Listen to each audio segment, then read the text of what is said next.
Hey guys, I'm showing you this Firstnum CPE C1 Wi-Fi router with SIM card slot. It's a 4G LET or LTE CAT4 Wi-Fi router with a 150 Mbps speed. It's a portable travel router with a long range wireless router outdoor for indoor use.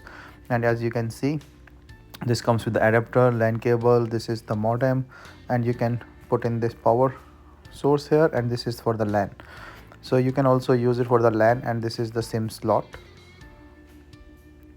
So the LAN can be used if you want to connect it. So this is basically a router that you can put in your SIM.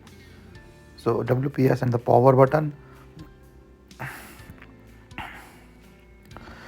So I will just connect it to the power. So you can see this is a power button, and I already put the SIM in.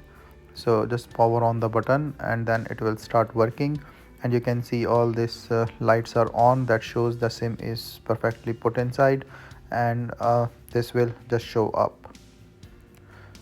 So you can see on the label all the Wi-Fi and the passwords and everything will be there, and you can see the Firstnum and it's connected strongly. All this is connected well, and we can use this now.